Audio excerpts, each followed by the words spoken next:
On September 15, 2017, at precisely 4:55 a.m. Pacific Time, a spacecraft called Cassini transmitted its final bytes of data from somewhere above the cloud tops of Saturn.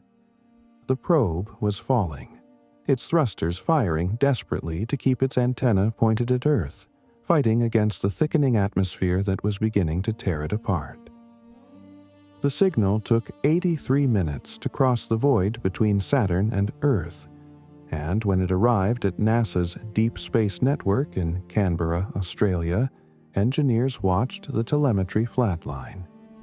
Cassini was gone, vaporized in the crushing pressure and searing heat of the planet it had studied for 13 years.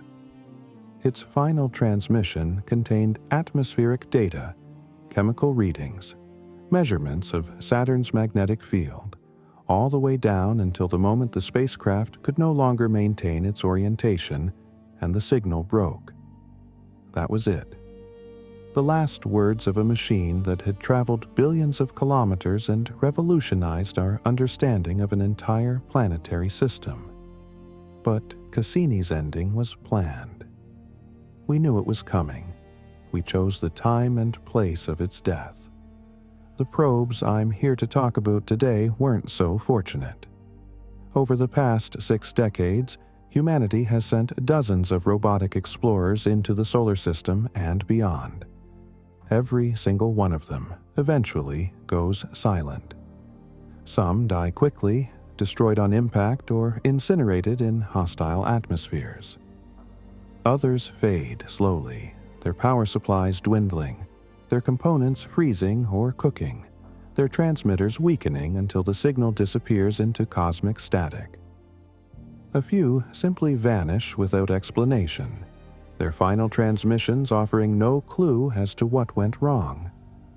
And then there are the ones still out there, still talking to us, but we know silence is coming. It's only a matter of time. This is the story of every space probe's last transmission, the final data packets, the last images, the terminal telemetry readings sent from machines dying on alien worlds or drifting forever into the dark. Let's start at the beginning, back when we were still learning just how hostile space could be. In February 1961, the Soviet Union launched Venera 1 toward Venus. It was humanity's first attempt to send a probe to another planet, a spacecraft weighing 644 kilograms packed with instruments designed to study the Venusian atmosphere and, optimistically, land on the surface.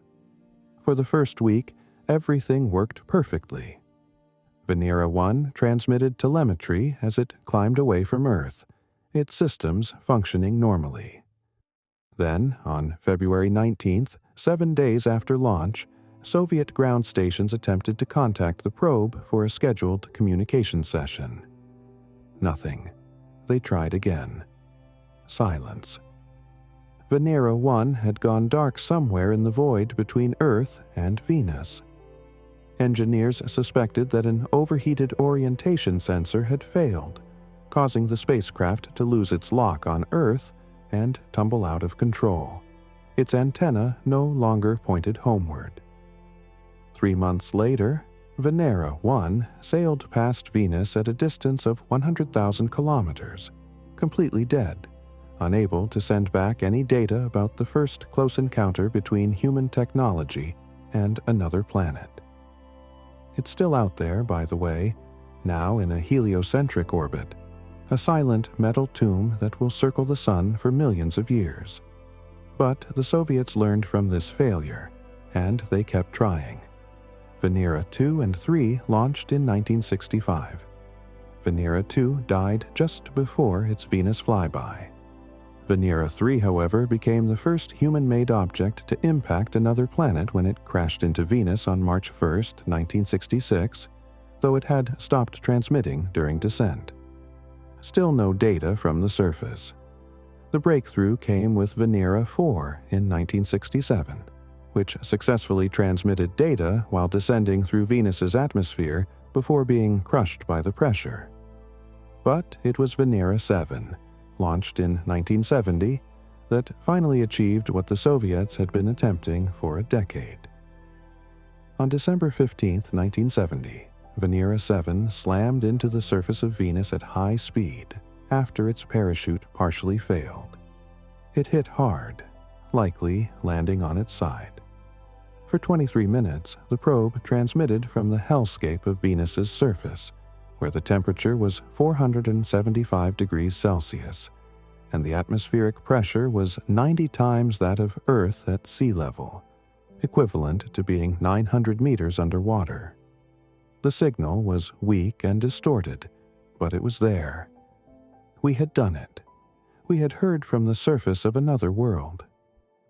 Venera 7's final transmission faded as its systems cooked in the extreme heat. Those 23 minutes of data confirmed that Venus was even more inhospitable than anyone had feared.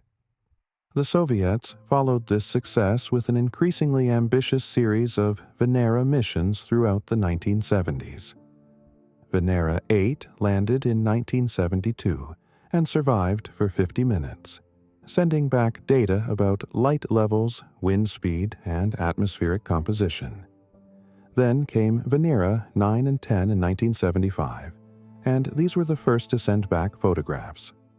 Venera 9 touched down on October 22, 1975, and immediately began transmitting. The first image from the surface of another planet materialized on Soviet monitors. Rocks, lots of rocks, scattered across a landscape lit by the diffuse orange glow of sunlight, filtering through Venus's thick cloud layers. Venera 9 operated for 53 minutes before the heat finally killed it. Venera 10, landing 3 days later, survived for 65 minutes and sent back another panorama from a different location, showing flatter terrain with different rock formations. The missions continued. Venera 11 and 12 in 1978 both transmitted for over an hour each, though their cameras failed. Venera 13 and 14 in 1981 were the champions. Venera 13 landed on March 1, 1982, and functioned for 127 minutes, a record that still stands today. It sent back the first color images from Venus's surface, revealing a landscape of orange-tinted rocks under a perpetually overcast sky. Venera 14, landing 4 days later, operated for 57 minutes. Think about what these probes endured in their final minutes. The atmospheric pressure was enough to crush a nuclear submarine. The temperature was hot enough to melt lead. The atmosphere was primarily carbon dioxide with clouds of sulfuric acid. The probes were essentially pressure cookers designed to hold out just long enough to send their data. Each one, in its final transmission, sent back readings showing the gradual failure of its systems as the heat penetrated the insulation, as seals began to fail, as electronics started to malfunction. The data would show normal readings, then erratic fluctuations. Then the signal would distort as the transmitter itself began to fail, and then nothing, just the hiss of static. The last two successful Venera landers were Venera 15 and 16, though these were orbiters that mapped the planet from above rather than landing. The final surface missions, Vega 1 and 2 in 1985, deployed landers that survived for 56 and 60 minutes respectively. Vega 2's final transmission came on June 15, 1985, as its systems succumbed to the 462-degree heat. And that was it. The Soviet Venera program ended, having successfully landed 10 probes on the most hostile planetary surface humans have ever touched. Every single one of them died exactly as expected. Cooked and crushed, their final transmissions growing weaker and more distorted until the carrier signal itself collapsed and Venus reclaimed the silence. While the Soviets were perfecting the art of building probes that could survive Venus for minutes, they were also attempting to land on Mars. In 1971, the USSR launched Mars 2 and Mars 3, identical spacecraft designed to orbit the red planet and deploy landers to the surface. Mars 2 arrived first on November 27, 1971. The orbiter successfully entered Mars orbit and began its science mission, but the lander's descent was a disaster. The retro rockets failed to slow it down enough, and Mars 2 slammed into the Martian surface at hundreds of kilometers per hour, becoming the first human-made object to reach Mars, but only in the technical sense of reach that includes catastrophic lithobraking. No signal, no data, just an impact crater somewhere in the southern hemisphere. Mars 3 arrived a week later, on December 2nd, and things started much better. The lander separated from the orbiter and began its descent. The parachute deployed. The retro rockets fired. The lander touched down successfully, making the Soviet Union the first nation to achieve a soft landing on Mars. For exactly 14.5 seconds, Mars 3 transmitted to its orbiter overhead. Engineers in the Soviet Union watched the telemetry stream in, and then it stopped. Just stopped. The carrier signal vanished. They attempted to re-establish contact. Nothing. Mars 3 had fallen silent after less than 15 seconds, and to this day, nobody knows exactly why. The most likely explanation is a massive dust storm that was raging across Mars at the time of landing. The same storm had complicated observations from both Mars 2 and 3's orbiters. It's possible that the winds, which can reach 100 kilometers per hour during major Martian dust storms, simply knocked the lander over or buried it in dust. Another theory suggests a power system failure, possibly caused by the lander's battery being unable to handle the load. A third possibility is that the parachute, which was supposed to be jettisoned, draped over the lander and blocked the antenna or damaged the solar panels. Whatever the cause, Mars 3's final transmission contained no science data, just basic telemetry confirming that it had landed. The actual photograph it attempted to send, the first image from the Martian surface, was nothing but a gray blur. 79 lines of scan with no distinguishable features. The mission had traveled 480 million kilometers over nearly 7 months to transmit a blank image and 14 seconds of telemetry. The orbiter continued to function and returned data about the Martian atmosphere and surface. But the lander was dead on arrival, a victim of Mars's fury. This was humanity's introduction to a problem that would haunt every subsequent Mars mission. The red planet doesn't give up its secrets easily, and it destroys machines with casual indifference. On March 2, 1972, less than 3 months after Mars 3's mysterious death, NASA launched Pioneer 10 from Cape Canaveral. Its mission was to be the first spacecraft to visit Jupiter, study the giant planet up close, and then continue on into the outer solar system. Pioneer 11 followed in April 1973 with a similar mission profile that would eventually take it to Saturn. These spacecraft were fundamentally different from the Venera probes or the Mars landers. They weren't designed to survive in hostile atmospheres for minutes. They were designed to last for years, possibly decades, traveling farther from the Sun than any human artifact had ever gone. Pioneer 10 reached Jupiter in December 1973, making the first close-up observations of the giant planet, discovering its immense magnetic field, and capturing images that revealed the complex structure of Jupiter's atmosphere. Then, accelerated by Jupiter's gravity, Pioneer 10 was flung outward, becoming the first spacecraft to reach escape velocity from the solar system. It was leaving forever. Pioneer 11 followed a similar path, flying past Jupiter in 1974 and then becoming the first probe to visit Saturn in 1979, passing just 21,000 kilometers above the cloud tops. Both spacecraft carried those famous gold plaques showing the location of Earth and pictograms of humans, messages for any alien intelligence that might find them billions of years in the future. But long before anyone else could receive those messages, the spacecraft would have to survive the journey, and eventually they would fall silent. The problem with space exploration, especially in the outer solar system, is that signals weaken with distance.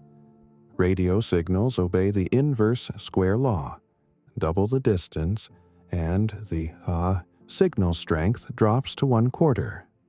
Triple the distance, and it drops to 1/9. By the time Pioneer 10 crossed the orbit of Pluto, its signal was extraordinarily faint. The spacecraft was powered by a radioisotope thermoelectric generator, essentially a chunk of plutonium-238 that generated heat through radioactive decay.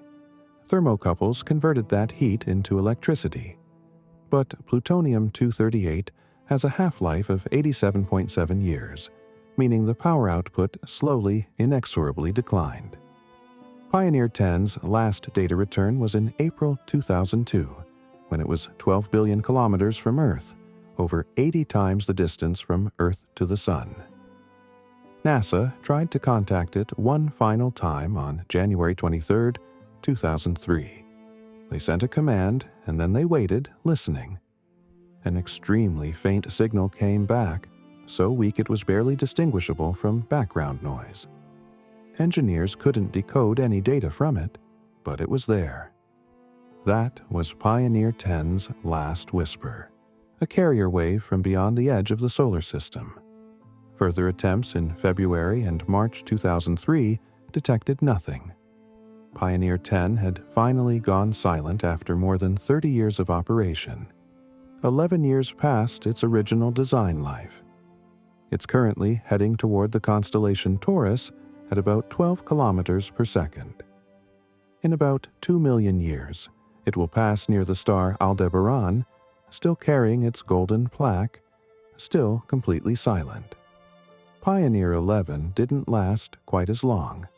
Its trajectory after Saturn took it in a different direction, out of the plane of the solar system at a steeper angle.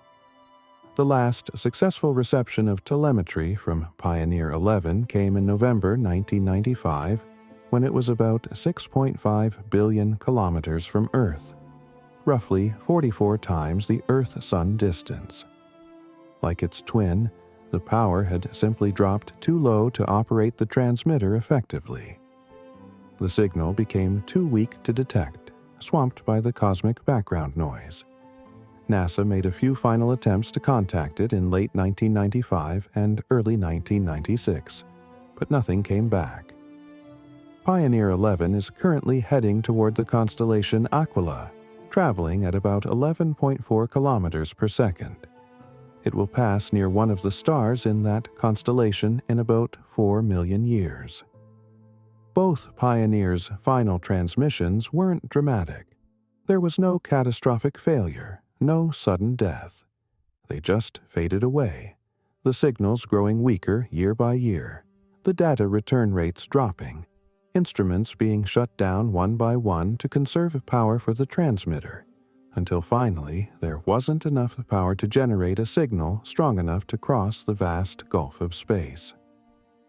The last data Pioneer 10 sent back was routine telemetry, measurements of the solar wind and cosmic rays in the outer reaches of the heliosphere. Pioneer 11's final transmission was similarly mundane, just the status of its systems and readings from its instruments, nothing to indicate it was the end. Engineers kept listening for years after, hoping for one more contact, one more whisper from the edge. But space had claimed them. They're both still out there, though, still moving, their trajectories barely perturbed by the gravity of distant stars, still carrying those plaques, still waiting for someone to find them. While the pioneers were beginning their long goodbye, NASA achieved its first successful Mars landing with Viking 1 and Viking 2 in 1976. These were not quick smash-and-grab missions like Venera. The Viking landers were designed to operate for years, to survive multiple Martian seasons, to send back thousands of images and conduct extensive experiments searching for signs of life in the Martian soil. Viking 1 touched down on July 20, 1976, in the Kreis-Planitia region. Viking 2 followed on September 3rd, landing at Utopia Planitia. Both landers were equipped with cameras, weather stations, seismometers, and, most famously, biology experiments designed to detect metabolic activity in Martian soil samples. For the first time, humans could see Mars not as a distant point of light or a blurry telescopic image, but as a real place.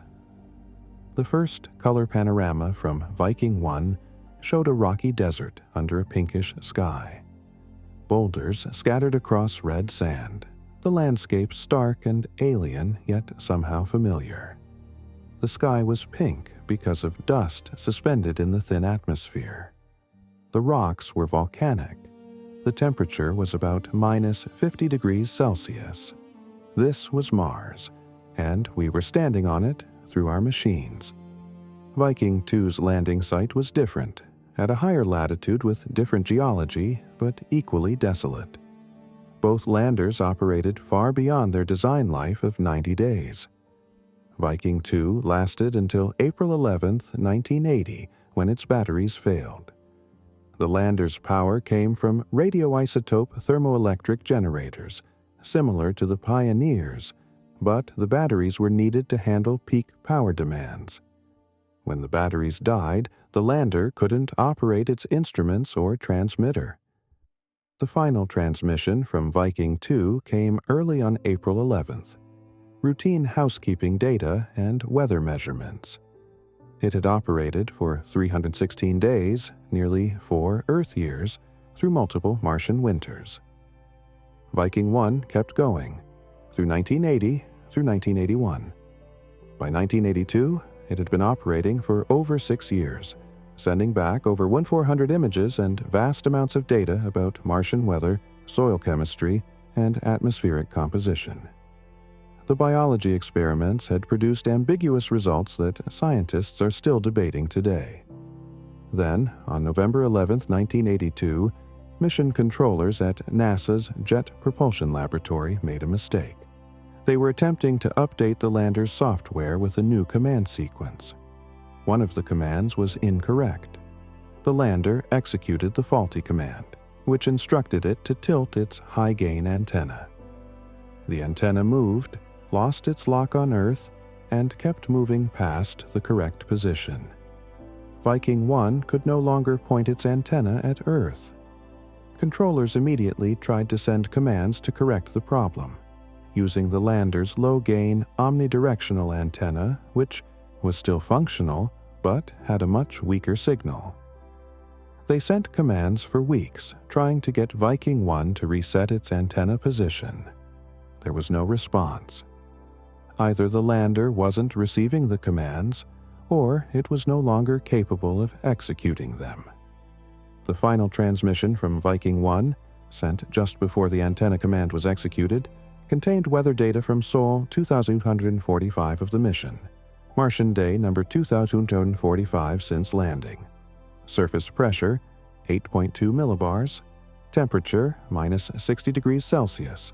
Wind speed, negligible. The sky was clear, everything was nominal. Then the antenna moved, and humanity's first successful Mars lander fell silent after 307 days of operation, killed not by the harsh Martian environment but by human error. A typo in a command sequence sent from 280 million kilometers away. Both Viking landers are still there on Mars, their nuclear power sources long since decayed to the point of uselessness, their electronics frozen solid during the Martian night, bombarded by ultraviolet radiation during the day, slowly being buried by dust over the decades. They sent their last words from a world that had proven hostile to every machine we'd ever sent there. a world that would kill many more of our robotic explorers in the years to come. The Viking landers had proven that machines could survive on Mars for years, not just minutes like on Venus. Pioneer 10 and 11 had shown that spacecraft could operate for decades in deep space.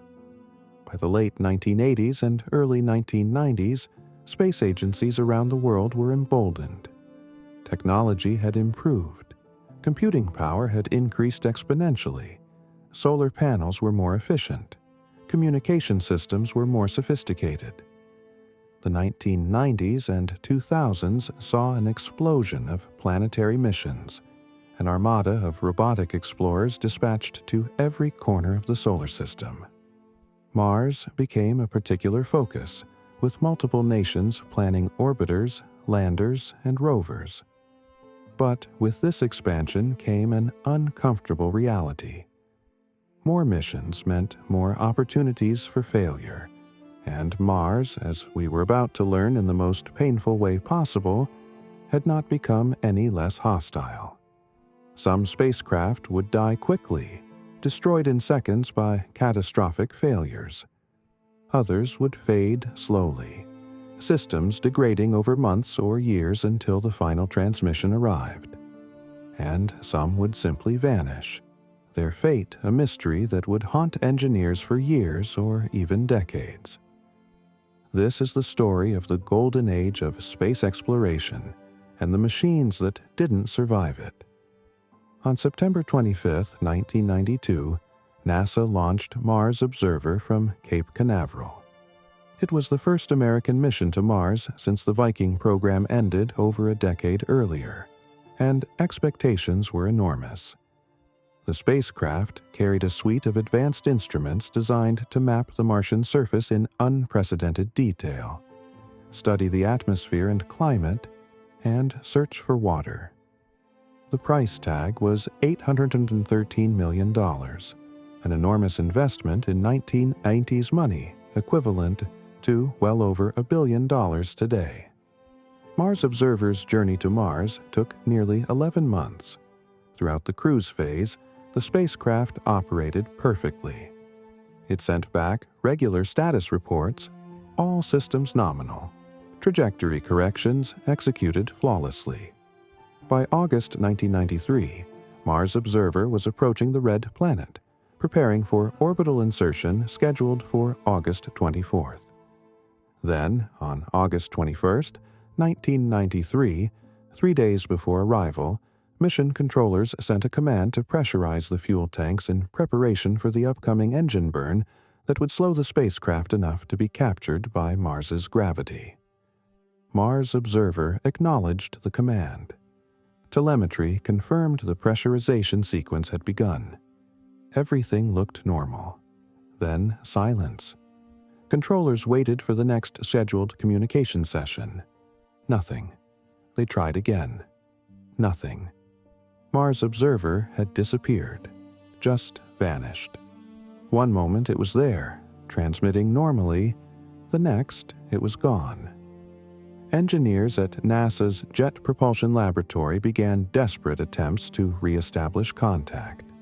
They sent commands blindly, hoping the spacecraft's computers were still functioning and just unable to transmit. They listened with massive radio telescopes, straining to detect even the faintest signal. For weeks, they searched, trying every possible communication frequency, every backup system, every redundant transmitter. Mars Observer never responded. An investigation board spent months analyzing the telemetry data from the final transmission, trying to determine what had gone wrong. The most likely explanation was a catastrophic fuel system failure. Mars Observer used nitrogen tetroxide and monomethylhydrazine as propellants, and these are hypergolic, meaning they ignite spontaneously when they come into contact with each other. The investigation concluded that when the fuel tanks were pressurized, a rupture probably occurred in one of the fuel lines. The two propellants mixed outside the combustion chamber, exploded, and destroyed or severely damaged the spacecraft. The explosion likely severed power lines, ruptured the fuel tanks completely, or destroyed the spacecraft's attitude control system, sending it tumbling. Unable to point its antenna at Earth, unable to generate power if the solar panels were no longer facing the sun, Mars Observer died somewhere in the darkness between Earth and Mars. Another theory suggested that the explosion might have been less severe, but still damaged the spacecraft enough to put it into a safing mode where it shut down all non-essential systems and tried to reorient itself. If the damage was extensive enough, it might never have succeeded in re-establishing the correct orientation, and it would have entered Mars' orbit as a dead hulk, still circling the planet today, silent and invisible. The loss was devastating, not just financially, but scientifically. All the questions Mars Observer was meant to answer remained unanswered. The detailed mapping data, the climate studies, the search for water, all of it gone in an instant. The final transmission from Mars Observer contained nothing unusual, just routine telemetry showing that all systems were functioning normally, and the fuel pressurization sequence was proceeding as planned. There was no warning, no indication that anything was about to go wrong. 1 second, the spacecraft was healthy, and 3 days away from achieving its mission, the next it was probably debris, scattered across its trajectory, or locked in Mars' orbit as a tomb. We still don't know for certain what happened. Mars Observer is officially listed as lost, presumed destroyed, and the investigation could only provide probable causes, not definitive answers. It remains one of the most expensive and mysterious failures in space exploration history. NASA learned from Mars Observer's loss and restructured its Mars exploration program with a new philosophy: faster, better, cheaper. Instead of one massive, expensive mission, they would launch multiple, smaller, less expensive spacecraft. If one failed, others would continue. This approach led directly to the Mars Surveyor program, which planned a series of orbiters and landers throughout the late 1990s and early 2000s. The first was Mars Global Surveyor, launched in 1996, which successfully entered orbit and operated for a decade. Then came the 1998 launch window, and NASA prepared to send 2 spacecraft: Mars Climate Orbiter and Mars Polar Lander. Mars Climate Orbiter launched on December 11, 1998, designed to study the Martian atmosphere and serve as a communications relay for the Polar Lander. The 9-month journey was uneventful, all systems operating normally, trajectory corrections executed on schedule. Climate Orbiter arrived at Mars on September 23, 1999, and began its orbital insertion maneuver. The spacecraft fired its engine and disappeared behind Mars, exactly as planned. When it should have emerged from behind the planet and re-established contact, there was silence. Engineers waited. Nothing. Mars Climate Orbiter was gone. The investigation that followed uncovered one of the most embarrassing errors in aerospace history. The spacecraft's thrusters had been built by Lockheed Martin, and the software that controlled them output data in pound-force seconds, a unit of impulse in the imperial system. NASA's navigation team, however, was expecting the data in Newton seconds, the metric equivalent. 1 pound-force second equals approximately 4.45 Newton seconds, meaning the navigation software thought the thrusters were producing less than a quarter of their actual force. Throughout the cruise to Mars, every trajectory correction burn pushed the spacecraft further off course than the navigation team realized. By the time Climate Orbiter reached Mars, instead of entering orbit at an altitude of 140 to 150 kilometers above the surface, the spacecraft dove to an altitude of just 57 kilometers. At that altitude, deep in the Martian atmosphere. The spacecraft experienced forces and heating it was never designed to withstand.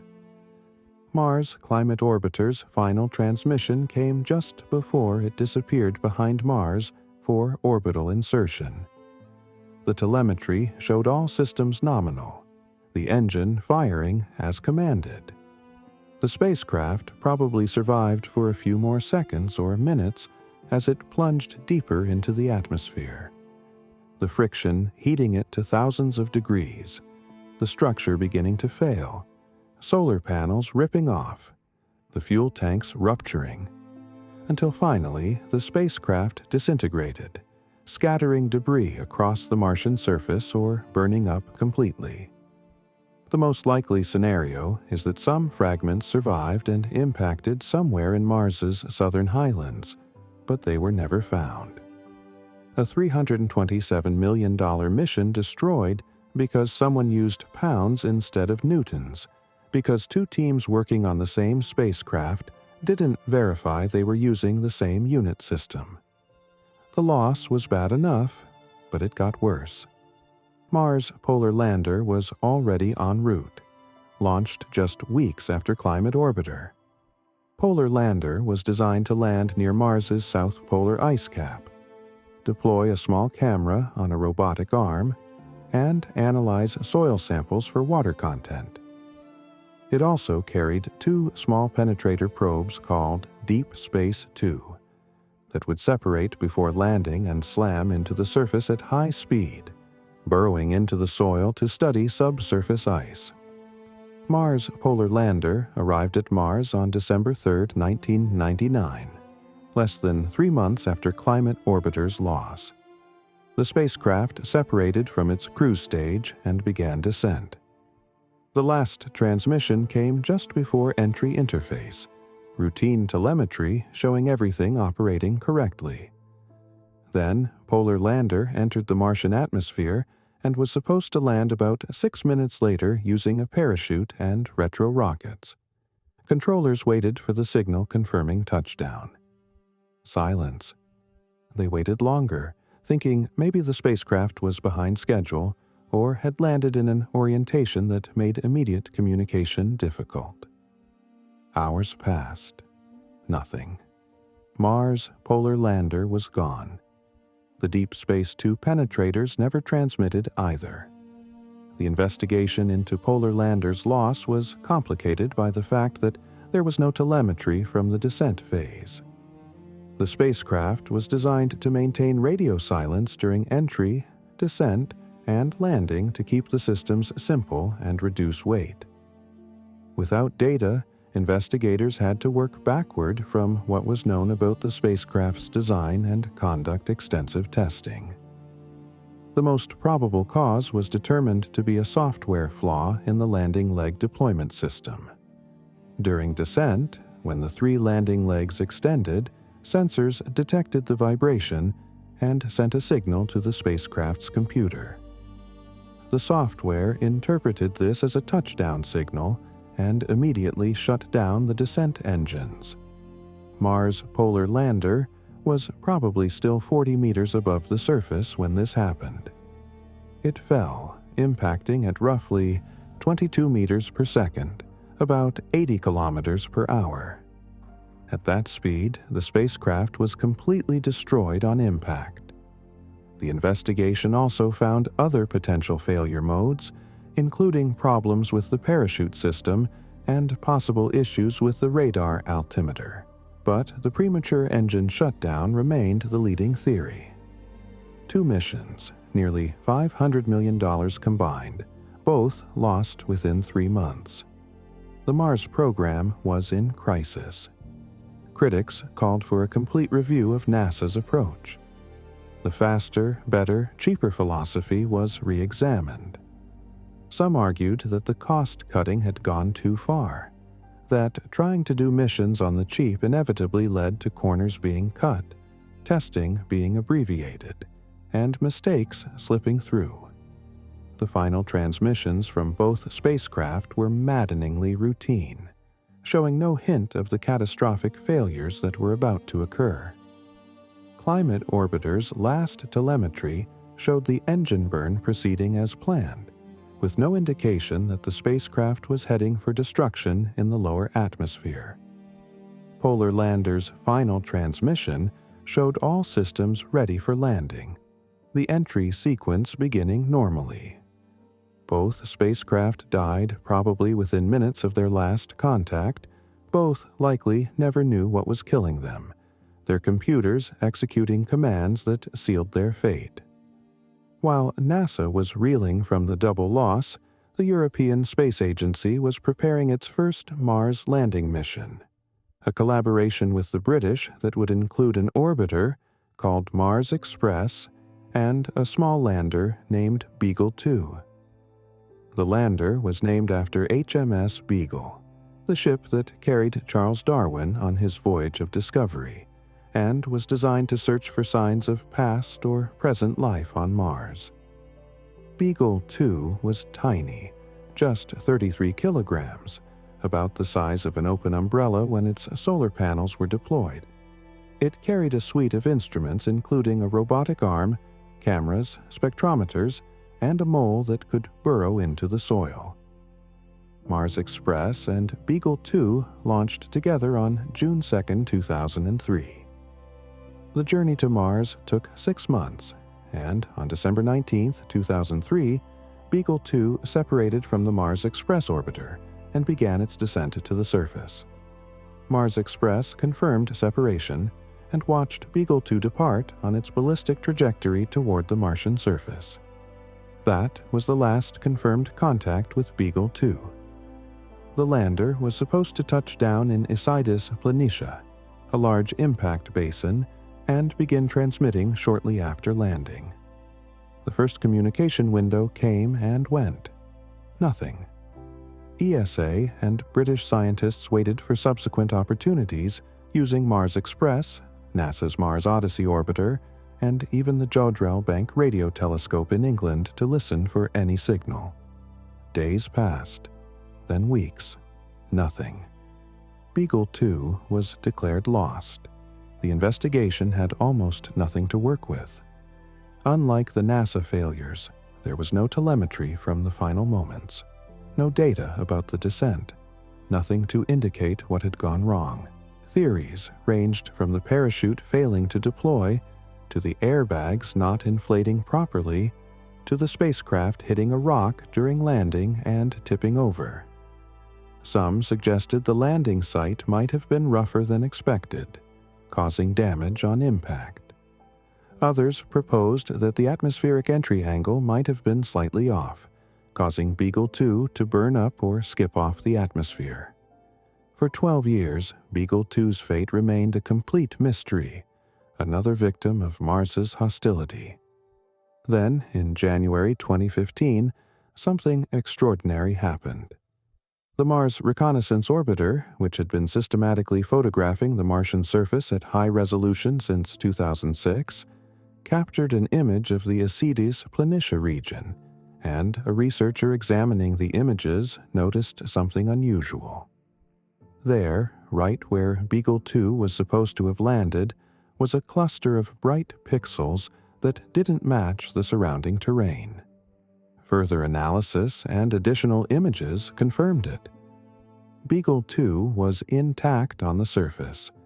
The lander had survived the descent. The parachute had worked. The airbags had functioned. Beagle 2 had landed successfully. The high-resolution images showed the lander with its solar panels partially deployed. It should have had 4 panels that unfolded like petals, revealing the instruments underneath and the radio antenna. But the images showed that only 2 or 3 of the panels had opened.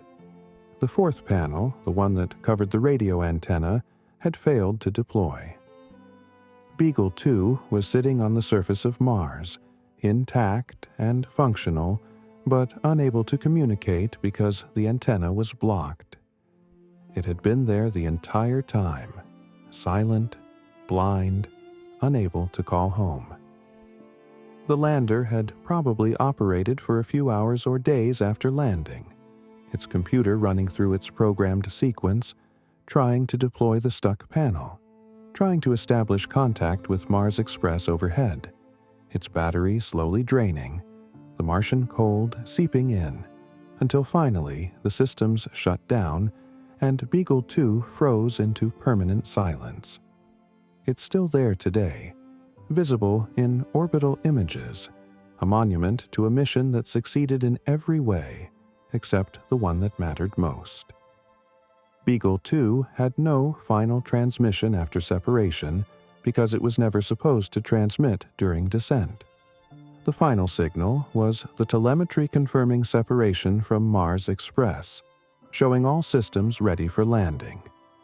If that fourth solar panel had opened, if the antenna had been exposed, Beagle 2 would have become the first successful European Mars lander, sending back data and images from the surface.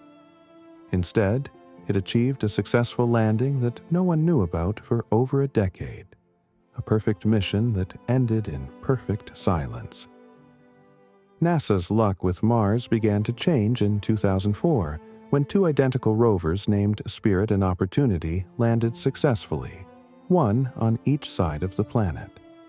These weren't simple stationary landers like Viking or Beagle 2.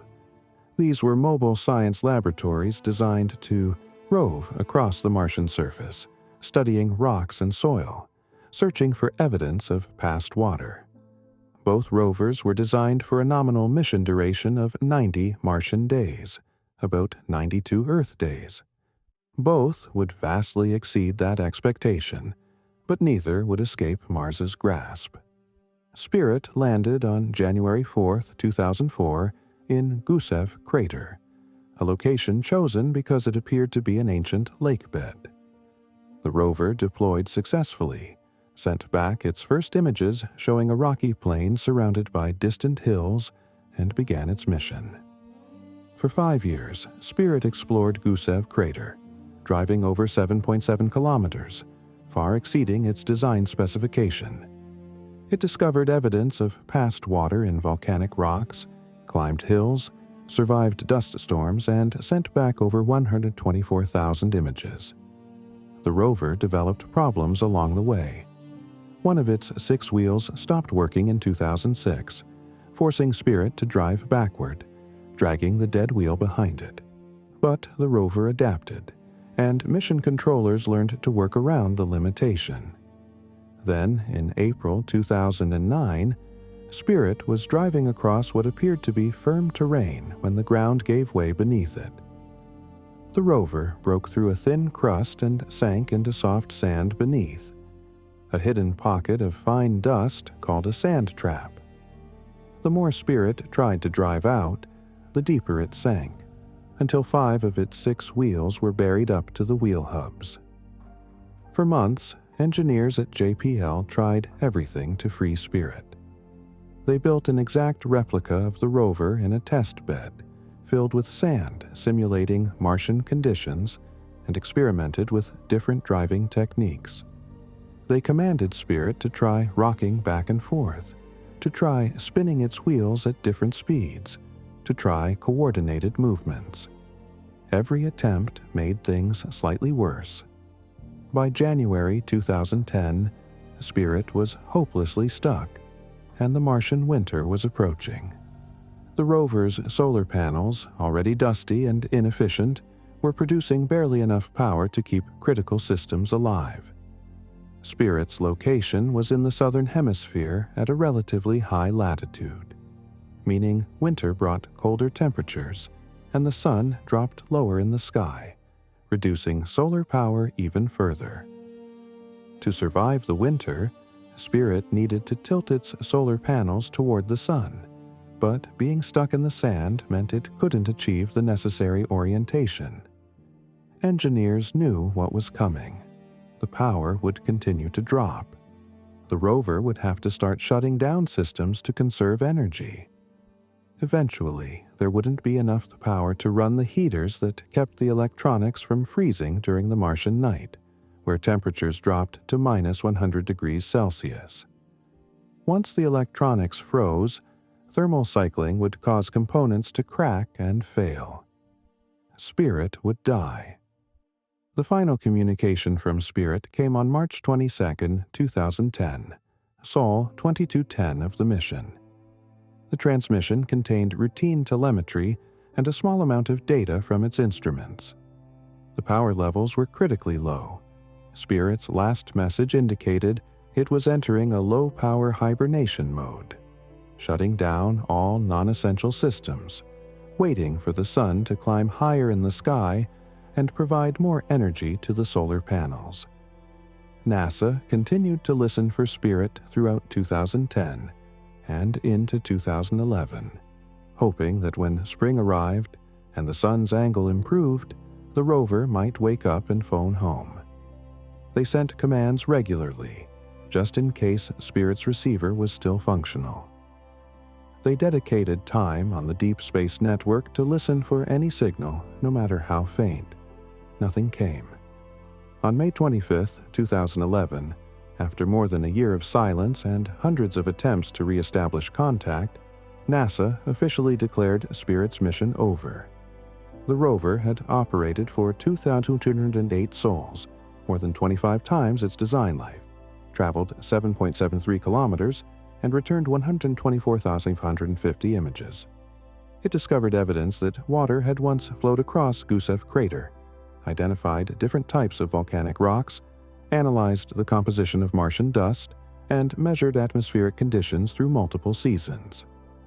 Spirit's final resting place is now named Troy, after the sand trap that caught it, and the rover is still there, frozen solid, its electronics shattered by thermal stress, solar panels likely buried under dust. A memorial to a machine that drove until it couldn't anymore, and then waited through a winter it couldn't survive. Spirit's twin, Opportunity, landed on the opposite side of Mars on January 25, 2004, 3 weeks after Spirit touched down.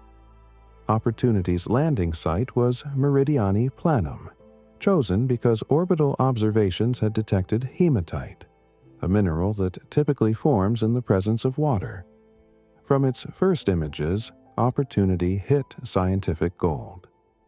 The rover landed in a small crater, later named Eagle Crater, and immediately spotted exposed bedrock in the crater walls, something Spirit had to drive for months to find. Analysis of the rocks showed they had formed in the presence of liquid water, providing definitive evidence that Mars had once been a much wetter world. Opportunity was designed for 90 souls like Spirit, but unlike its twin, Opportunity never stopped. 3 months became 6 months. 6 months became a year became 5 years, and Opportunity kept going. The rover explored crater after crater, driving south toward a massive impact crater called Endeavour that was 22 kilometers in diameter. In 2005, Opportunity got stuck in a sand dune for over a month, but managed to drive out, learning from the experience. In 2007, a massive dust storm engulfed Mars, blocking out the sun and nearly killing both rovers as their solar power dropped to almost nothing. Both survived by going into minimal power modes until the storm cleared. Spirit would eventually succumb to power loss, but Opportunity kept going. The rover reached Endeavour Crater in 2011 after driving over 20 kilometers, finding rocks billions of years old and evidence of ancient water environments that could have supported microbial life. Opportunity became not just a rover, but a character, a plucky robot that refused to die. Mission scientists named features after it, celebrated its milestones, anthropomorphized it in ways they never had with previous missions. The rover drove past its 10th anniversary, then its 11th, 12th, 13th, 14th. By 2018, Opportunity had driven over 45 kilometers, farther than any vehicle on another world, operated for over 5,000 sols, returned over 217,000 images, and fundamentally changed our understanding of Mars's history. Then, in May 2018, orbital observations detected a dust storm forming in Opportunity's region. By early June, the storm had grown into a global event, one of the massive planet-encircling dust storms that occur on Mars every few years. The sky above Opportunity darkened as dust blocked out the sun. The rover's solar panels, which were already dusty despite occasional cleaning by wind, couldn't generate enough power. On June 10, 2018, Opportunity sent its final transmission. The telemetry showed battery power levels dropping rapidly, atmospheric opacity increasing, solar array energy production near zero. The last data packet translated roughly to, "My battery is low and it's getting dark." That description became famous, though it's a paraphrased interpretation of the technical data. The actual transmission was just numbers, voltage readings, power levels, solar array current. But the message was clear. Opportunity was dying. The storm was killing it, and there was nothing anyone could do. The rover entered a low-power fault mode and went silent. Engineers expected this. They hoped Opportunity would hibernate through the storm, just as both rovers had done in 2007, and wake up when the sky cleared and sunlight returned to the solar panels.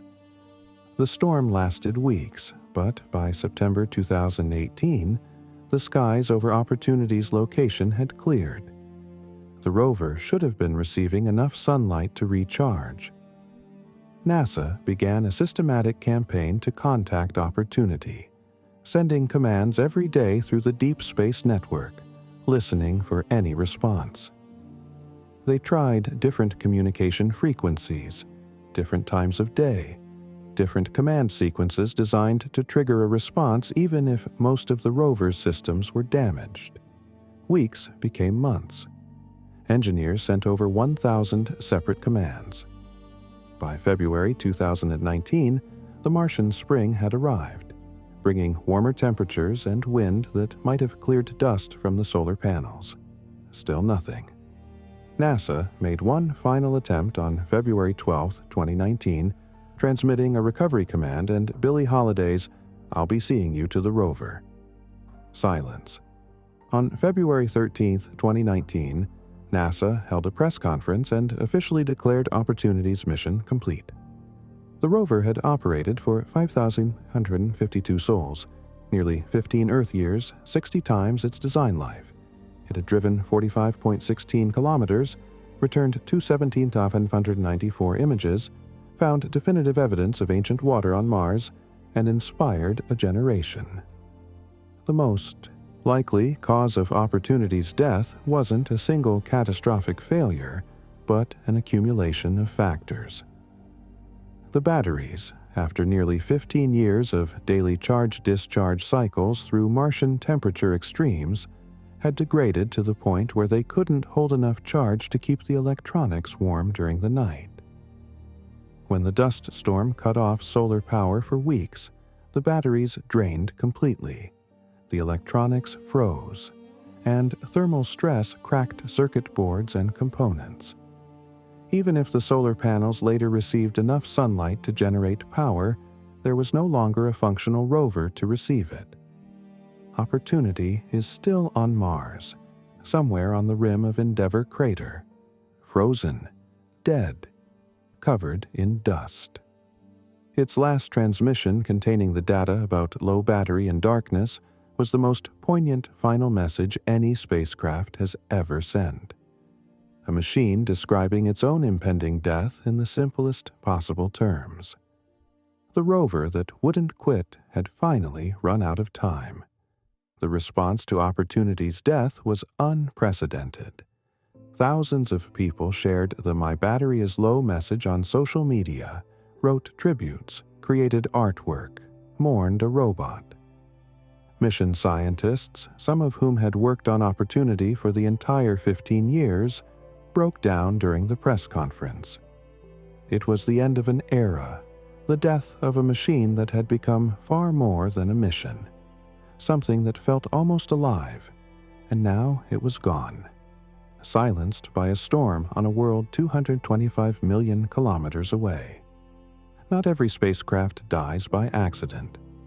The machines we've discussed so far, the Venera probes cooked by Venus, the Mars landers killed by equipment failures or human error, the rovers that froze or ran out of power, they all succumbed to circumstances beyond our control. But some probes meet their end by design, destroyed deliberately by the people who built them, who spent years or decades guiding them through space, who celebrated every discovery and sweated through every anomaly. We kill our own spacecraft, and we do it for good reasons. Planetary protection is the first concern. International treaties require that we don't contaminate other worlds, especially places that might harbor life, with Earth microbes hitchhiking on our spacecraft. A dead probe crashing onto Europa or Enceladus could potentially seed those ocean worlds with terrestrial bacteria, confusing future searches for native life, or worse, causing ecological damage to alien biospheres. The second reason is scientific value. A controlled death can provide data impossible to obtain any other way. The final moments of a probe diving into a planetary atmosphere can measure composition, temperature, and pressure at altitudes no orbiter can reach. The third reason is simply preventing hazardous debris. A spacecraft tumbling out of control in orbit could eventually collide with another mission or create a navigation hazard. Better to end it cleanly on our terms than let it become a problem decades later. So we sentence our most successful missions to death, commanding them to dive into planets, to crash into moons, to burn up in atmospheres they've studied for years. These aren't failures. They're final acts. One last contribution to science, a funeral pyre that sends back data until the very end. This is the story of the spacecraft we murdered, and what they told us as they died. In October 1989, NASA launched Galileo toward Jupiter, the largest planet in the solar system. The spacecraft took a circuitous route, swinging by Venus once and Earth twice to gain enough velocity for the journey to the outer solar system. It finally arrived at Jupiter in December 1995, becoming the first spacecraft to orbit the gas giant. Galileo carried a separate probe that plunged into Jupiter's atmosphere during arrival, transmitting data for 58 minutes before being crushed and vaporized. But the orbiter continued on, beginning an 8-year mission that would revolutionize our understanding of the Jovian system. Galileo discovered that Jupiter's moon Europa had a subsurface ocean of liquid water beneath its icy crust, making it one of the most promising places in the solar system to search for extraterrestrial life. The spacecraft found evidence of a magnetic field around Ganymede, indicating another subsurface ocean. It observed volcanic eruptions on Io, watched comet Shoemaker-Levy 9 impact Jupiter in 1994 from a front-row seat, studied Jupiter's massive magnetosphere, and returned thousands of images of the planet and its moons. By 2003, Galileo had been in orbit for nearly 8 years, far exceeding its original 2-year mission plan. The spacecraft was dying. Its reaction wheels, used for attitude control, were failing. Its main antenna had never fully deployed due to a mechanical failure early in the mission, forcing all data transmission through a much slower backup antenna. Most critically, Galileo was running out of propellant. Without fuel for its thrusters, the spacecraft would eventually lose the ability to orient itself, and once that happened, it would become an uncontrolled piece of debris in orbit around Jupiter. Engineers at NASA's Jet Propulsion Laboratory faced a problem. Galileo's trajectory would eventually bring it close to Europa again, and there was a non-zero probability that the spacecraft could impact the Moon. Given that Europa likely harbored a subsurface ocean and was a prime target for future life detection missions, contaminating it with a dead Earth spacecraft was unacceptable. The spacecraft hadn't been sterilized to the degree required for landing on a potentially habitable world. Earth microorganisms might have survived in protected areas inside Galileo, dormant but viable, and an impact could deliver them into Europa's ocean through cracks in the ice. The decision was made to deliberately destroy Galileo by crashing it into Jupiter itself, where the extreme temperatures and pressures would completely sterilize the spacecraft, leaving no chance of biological contamination. The death dive was scheduled for September 21, 2003.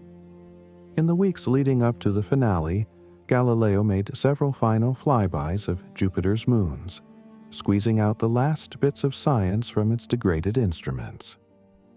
On September 21st, mission controllers sent the final commands.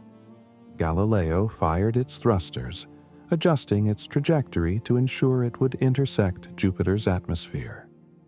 There was no coming back from this maneuver. The spacecraft was committed. As Galileo descended toward Jupiter, it began transmitting continuously, sending back data about the upper atmosphere's composition, temperature, and structure. The spacecraft was moving at approximately 48 kilometers per second, over 170,000 kilometers per hour, moving so fast that atmospheric friction would heat it to tens of thousands of degrees within seconds. Galileo's final transmission came at 12:43:14 Pacific Time. The data showed the spacecraft beginning to experience atmospheric drag as it hit the outermost layers of Jupiter's atmosphere. Temperature readings were climbing. Pressure was increasing. The signal was still strong, still coherent, the spacecraft still fighting to keep its antenna pointed at Earth even as the atmosphere began to buffet it. Then the signal stopped. Not gradually, not fading away, just instantly cut off.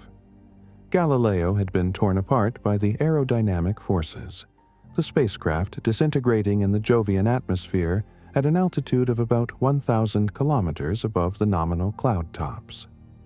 Within seconds, the fragments were vaporized, temperatures reaching over 3,000 degrees Celsius, hot enough to melt anything, to break down any molecular structure, to completely sterilize every surface.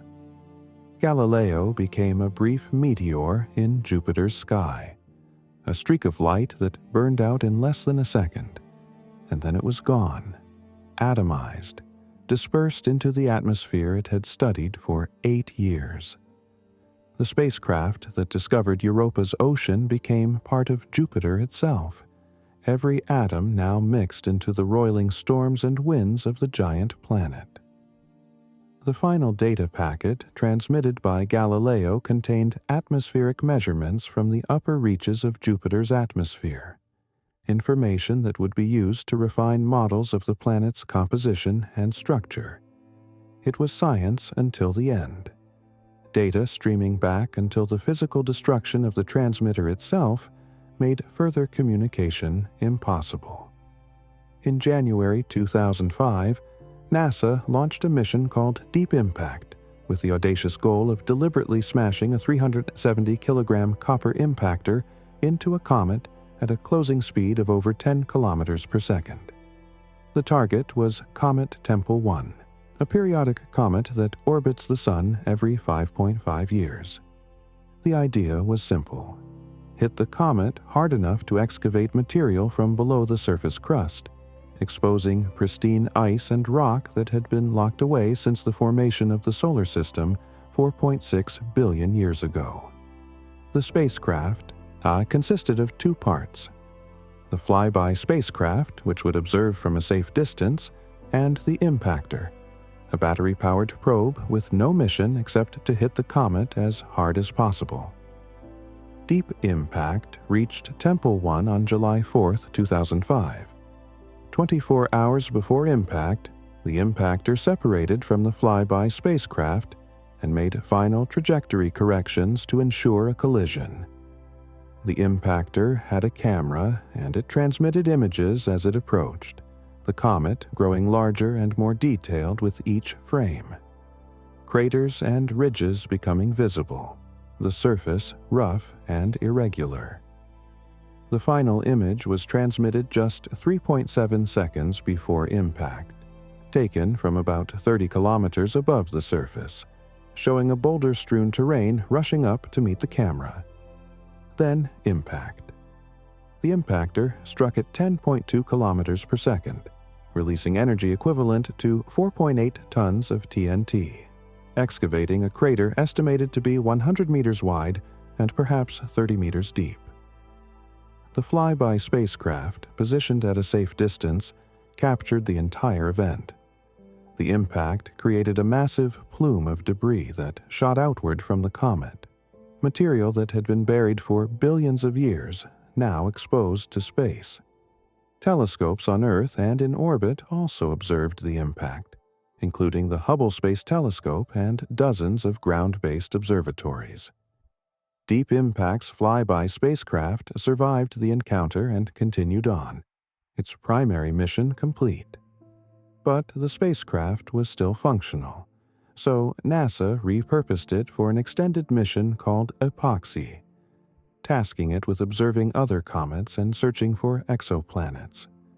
For 8 more years, the spacecraft continued working, flying past Comet Hartley 2 in 2010, observing Earth as if it were an exoplanet to test detection methods, studying other comets from a distance.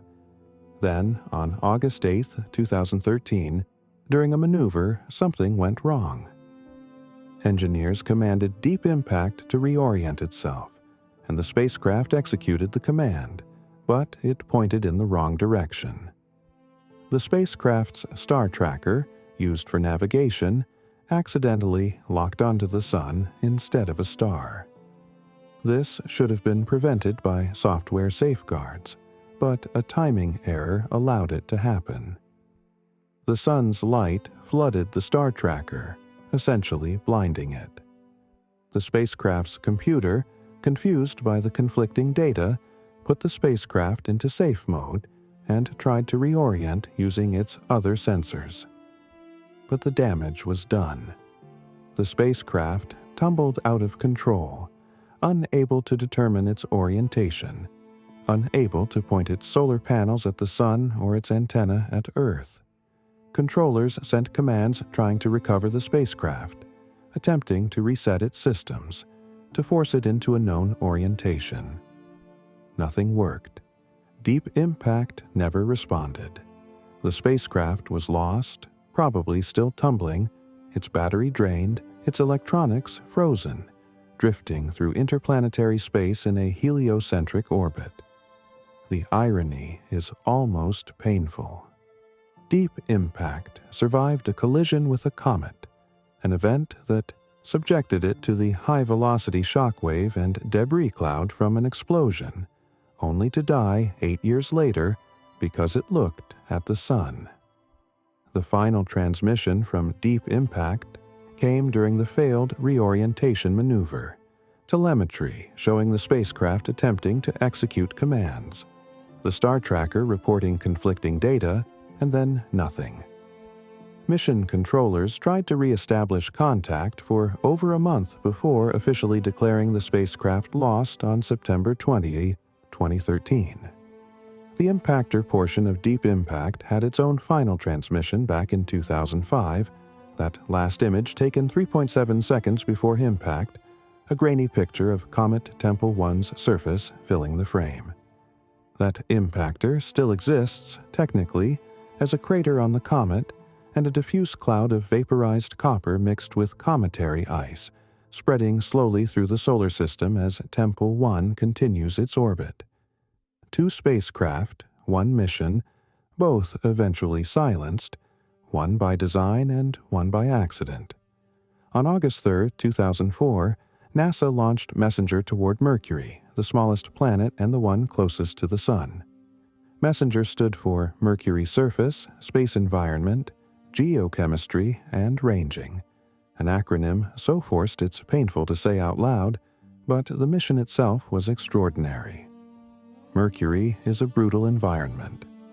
Daytime surface temperatures reach 430 degrees Celsius, hot enough to melt lead. The Sun's radiation is 11 times more intense than at Earth. No spacecraft had orbited Mercury before, only flown past it briefly during Mariner 10's encounters in the 1970s. Messenger took a long route to Mercury, using gravity assists from Earth, Venus twice, and Mercury itself 3 times before finally entering orbit on March 18, 2011. The spacecraft was equipped with a massive sunshade to protect its instruments from the solar radiation, and it carried a suite of cameras, spectrometers, and magnetometers to study the planet's surface, composition, magnetic field, and tenuous exosphere. For 4 years, Messenger orbited Mercury, mapping the entire surface at high resolution, discovering water ice in permanently shadowed craters near the poles, finding evidence of past volcanic activity, measuring the planet's magnetic field, and revolutionizing our understanding of this strange little world that's so close to the Sun, yet still harbors frozen water. By 2015, Messenger was running out of propellant. The spacecraft had been making regular thruster burns to maintain its orbit, fighting against the Sun's gravity trying to pull it inward. Once the fuel was gone, the orbit would decay, and Messenger would crash into Mercury within days. NASA decided to use the spacecraft's final days to conduct ultra-low altitude orbits, dipping to within just 15 kilometers of the surface, far lower than the spacecraft had ever flown before. These final orbits provided unprecedented close-up views of Mercury's surface and more precise measurements of its gravitational field. On April 30, 2015, Messenger's propellant was finally exhausted. The spacecraft made one final orbit, and then began its terminal descent. Engineers at the Applied Physics Laboratory in Maryland watched the telemetry as Messenger dropped lower, the spacecraft passing over Mercury's surface at an altitude that decreased with each passing minute. At 3:26 p.m. Eastern Time, Messenger transmitted its final image, taken from an altitude of about 1,000 kilometers, showing a portion of Mercury's northern hemisphere cratered and scarred by billions of years of impacts. 3 minutes later, the spacecraft impacted Mercury's surface at 3.91 kilometers per second, about 14,000 kilometers per hour, in the northern plains near a crater named Janssen. The impact created a new crater approximately 16 meters in diameter. Messenger's final transmission came seconds before impact.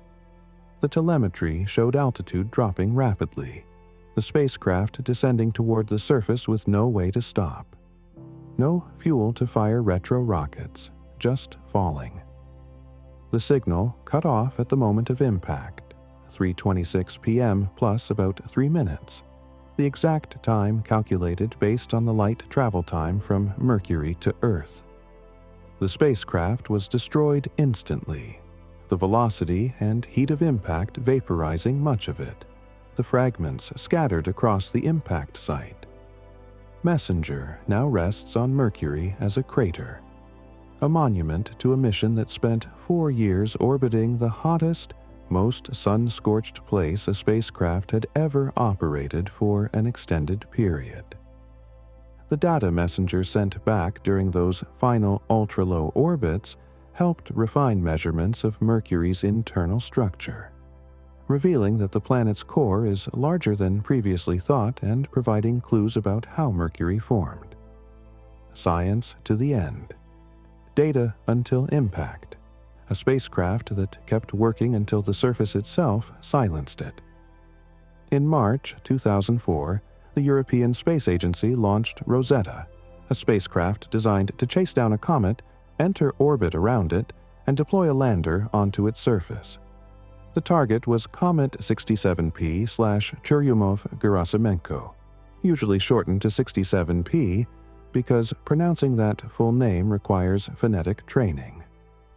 Rosetta took a long route to reach the comet, spending 10 years in interplanetary space, flying past Earth 3 times and Mars once to gain speed, entering hibernation for nearly 3 years to conserve power as it traveled far from the Sun, where solar panels couldn't generate enough electricity. In January 2014, Rosetta woke from hibernation and began the final approach to 67P. By August, the spacecraft had rendezvoused with the comet and entered orbit, the first spacecraft ever to orbit a comet nucleus. The images Rosetta sent back were stunning. 67P wasn't a simple sphere or ellipsoid, but a bizarrely shaped object that looked like a rubber duck. 2 distinct lobes connected by a narrow neck, the surface covered in pits, cliffs, boulders, and active jets of gas and dust streaming away into space as the comet's ice sublimated in the sun's heat. On November 12, 2014, Rosetta deployed its lander, Philae, toward the surface. Philae's descent was supposed to be controlled by harpoons that would fire on contact, anchoring the lander to the comet's surface in the extremely low gravity. The harpoons failed to fire.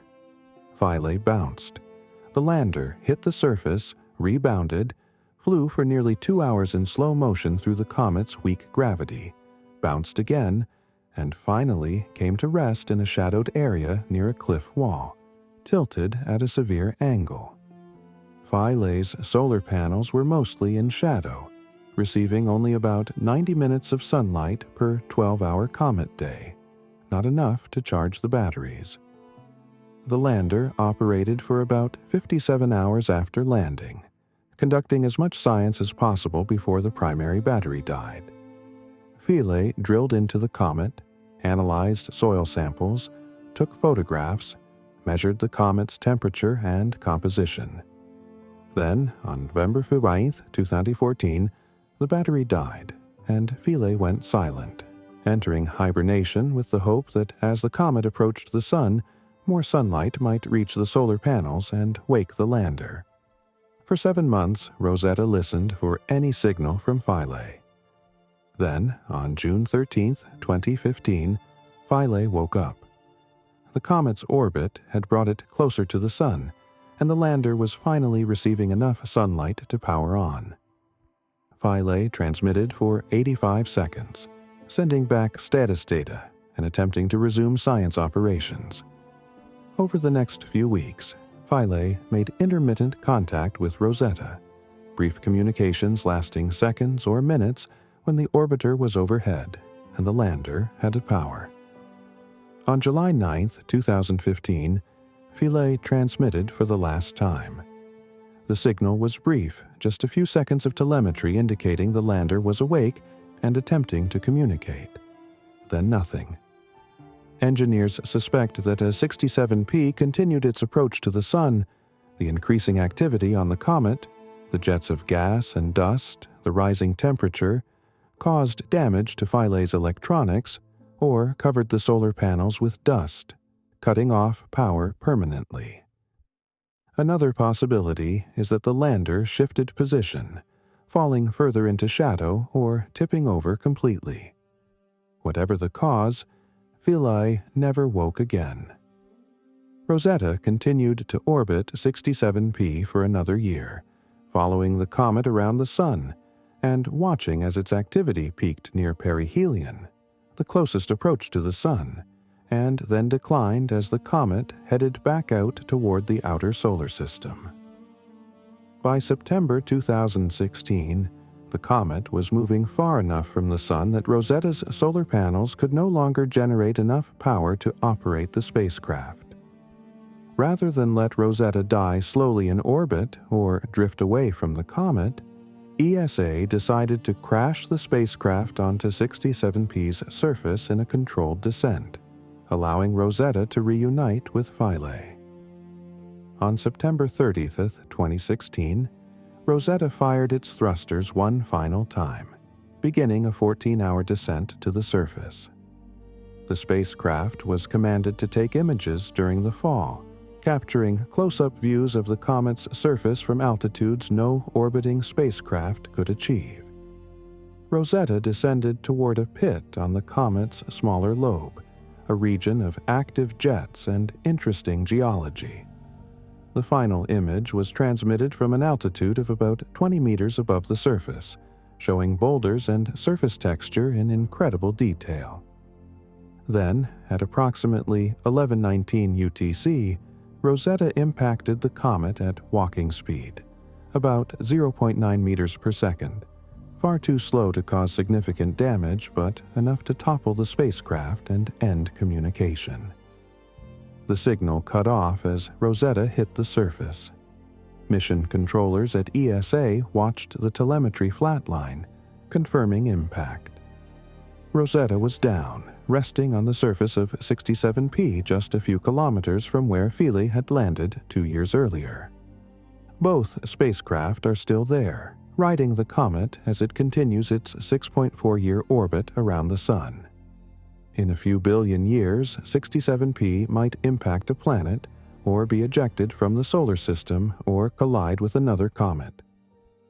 Rosetta and Philae will be there for all of it, permanent passengers on a comet, two machines that traveled across the solar system to study a chunk of ice and rock left over from the birth of the planets. Philae's last transmission on July 9, 2015 was just telemetry, status data indicating the lander had power and was attempting to resume operations. No final images, no dramatic last words, just a few seconds of data and then silence that would last forever.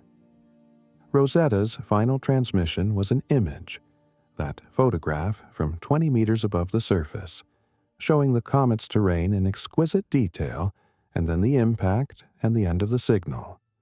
2 probes, 2 final transmissions, both now resting on a comet billions of kilometers from Earth. On October 15, 1997, NASA launched Cassini toward Saturn, carrying the European Huygens probe that would later land on Titan.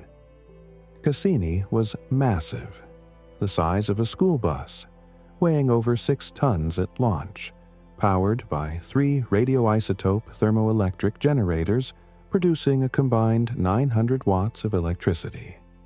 The mission took nearly 7 years to reach Saturn, flying past Venus twice, Earth once, and Jupiter once to gain speed. Cassini arrived at Saturn on July 1, 2004, executing a perfect orbit insertion burn and beginning what would become one of the most successful planetary missions in history. For 13 years, Cassini orbited Saturn, studying the planet, its rings, and its dozens of moons. The spacecraft made 127 close flybys of Titan, Saturn's largest moon, mapping the surface beneath the thick atmosphere, discovering lakes of liquid methane and ethane, watching weather patterns and seasonal changes. In January 2005, the Huygens probe separated from Cassini and descended through Titan's atmosphere, landing successfully and transmitting for 90 minutes from the surface, the most distant landing ever achieved. Cassini discovered that Enceladus, a small icy moon, had geysers of water erupting from its south pole, shooting into space from a subsurface ocean. This made Enceladus another prime target in the search for extraterrestrial life. The spacecraft observed Saturn's massive storms, including a planet-encircling tempest in 2010 that produced lightning bolts 10,000 times more powerful than anything on Earth. Cassini studied the structure of Saturn's rings in unprecedented detail, discovering new moons embedded in the rings, watching the rings change over Saturn's 29-year seasonal cycle. By 2017, Cassini was running low on propellant. The spacecraft had enough fuel for perhaps another year of operations, but then it would lose the ability to control its orbit. NASA faced the same planetary protection issue as with Galileo. Cassini had flown through the geysers of Enceladus multiple times and could be contaminated with water from that moon's subsurface ocean. If Cassini were allowed to crash into Enceladus or Titan, both potentially habitable worlds, it could introduce Earth microbes. The decision was made to destroy Cassini by diving it into Saturn, far from any moon, where it would be completely vaporized. But rather than simply crash the spacecraft immediately, NASA planned something spectacular called the Grand Finale. For 5 months, from April to September 2017, Cassini would make 22 orbits that took it between Saturn and the innermost edge of its rings, a gap just 2,400 kilometers wide, a region no spacecraft had ever entered. These orbits would provide the closest ever observations of Saturn's atmosphere and rings, measure the planet's gravitational and magnetic fields with unprecedented precision, and sample the particles in the gap. Each orbit brought Cassini to within about 3,000 kilometers of Saturn's cloud tops, so close that the spacecraft could analyze the upper atmosphere directly. On September 15, 2017, Cassini began its final orbit. This time, there would be no emergence from behind the planet. This time, the spacecraft would descend all the way into Saturn's atmosphere and be destroyed. As Cassini fell, it oriented itself to keep its main antenna pointed at Earth, using its thrusters to fight against the thickening atmosphere, trying to push it off axis. The spacecraft transmitted continuously, sending back data about atmospheric composition, temperature, pressure, everything it could measure as it died. At 4:55 a.m. Pacific Time, Cassini's signal reached Earth for the last time. The telemetry showed the spacecraft approximately 1,500 kilometers above Saturn's cloud deck, the thrusters firing at maximum to maintain orientation, the atmospheric pressure increasing rapidly. Then the signal cut off. Cassini had lost the fight. The atmosphere was too thick, the forces too great, and the spacecraft tumbled out of control. Once the antenna was no longer pointed at Earth, the signal was lost. Cassini probably survived for another minute or so, tumbling through Saturn's atmosphere, the structure beginning to fail under the aerodynamic stress, the heat building to thousands of degrees, pieces breaking off, the fuel tanks rupturing, until finally the spacecraft disintegrated completely, vaporized and crushed by the pressure and heat. Every atom of Cassini is now part of Saturn, dispersed into the atmosphere, mixed with hydrogen and helium, falling slowly toward the planet's core. The final data packet transmitted by Cassini contained measurements of Saturn's atmosphere at the deepest altitude any spacecraft had ever reached, chemical composition data showing unexpected elements, temperature and pressure readings, magnetic field measurements. Science until the literal last second. Data streaming back until the transmitter was physically destroyed. Cassini's death was the most metal spacecraft ending ever. The probe spent 13 years exploring Saturn, made revolutionary discoveries about moons that could harbor life, mapped the rings in exquisite detail, and then, when it was finally time to die, it dove into the planet at 123,000 kilometers per hour, transmitting until it was torn apart. No quiet fading, no slow decline into silence, just a spectacular final act that provided data impossible to obtain any other way. Cassini went out like it lived, doing science, pushing into unexplored territory, sending back every scrap of information it could until the universe itself shut it down. we've chronicled the deaths of dozens of spacecraft, machines destroyed by hostile environments, human error, mechanical failure, or deliberate suicide dives. But not every probe dies. Some are still out there, still working, still transmitting data back to Earth after years or decades in space. They're the survivors, the missions that refused to end, that kept operating long past their design lives, that continue to send back discoveries from the edges of the solar system and beyond. But survival is temporary. Silence is inevitable. Every spacecraft currently operating will eventually fall quiet, their final transmissions yet to be sent, their deaths still waiting somewhere in the future. Some we can predict with reasonable accuracy. We know how much power they have left, how much propellant remains in their tanks, how their systems are degrading. Others might surprise us, lasting longer than expected or dying suddenly from failures we can't foresee. This is the story of the spacecraft still talking to us, and the silence that's coming for all of them.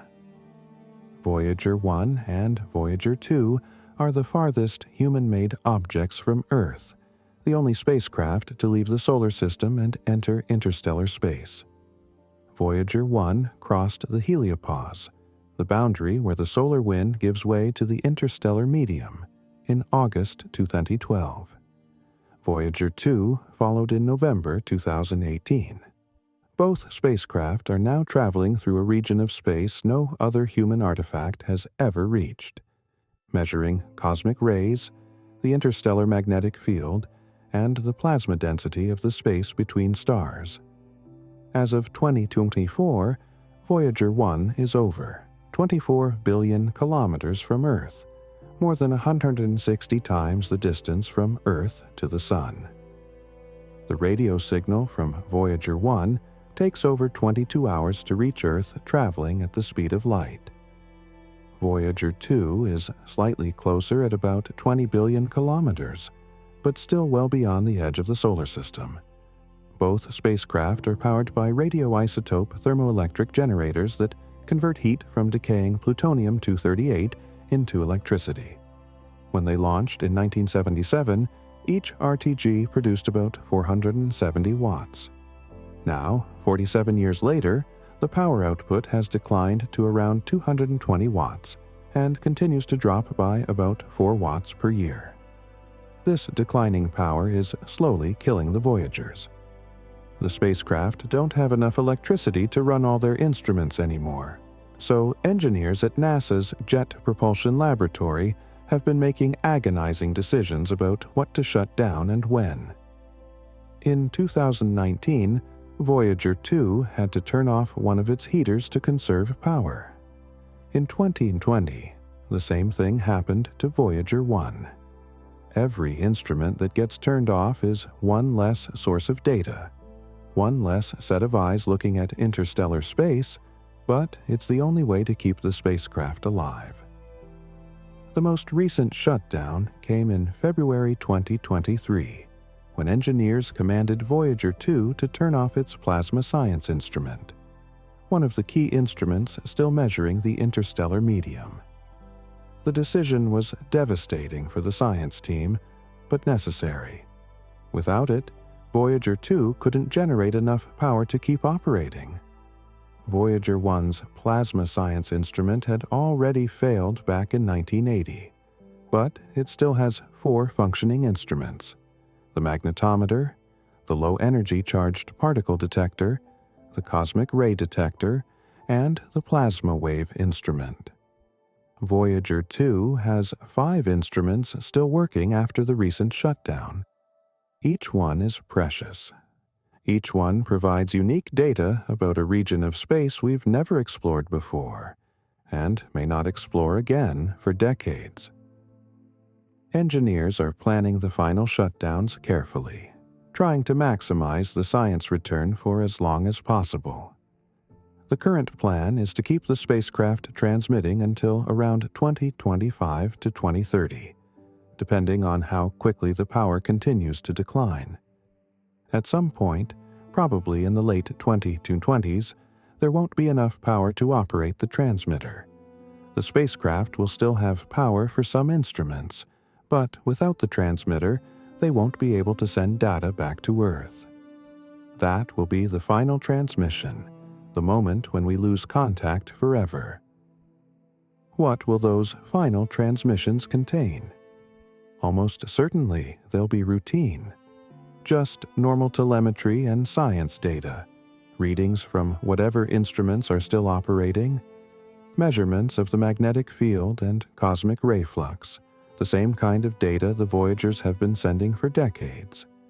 There will be no farewell message, no dramatic final words.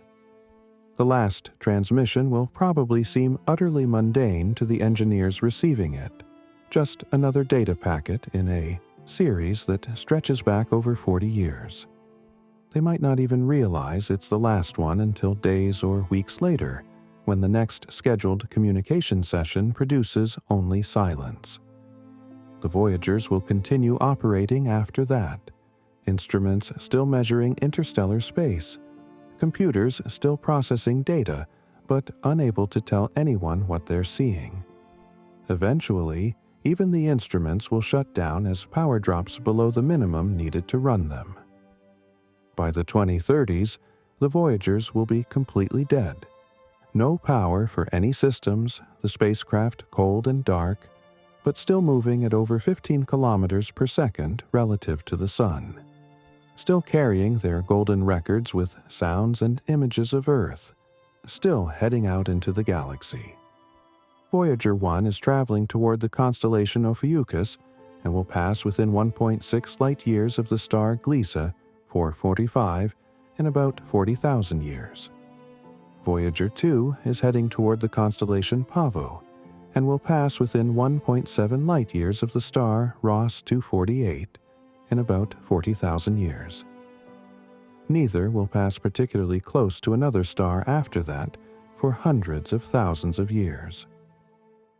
The Voyagers will spend the next few million years drifting through the galaxy, silent, invisible, forgotten by any humans who might still exist by then, carrying their messages to no one in particular, traveling forever.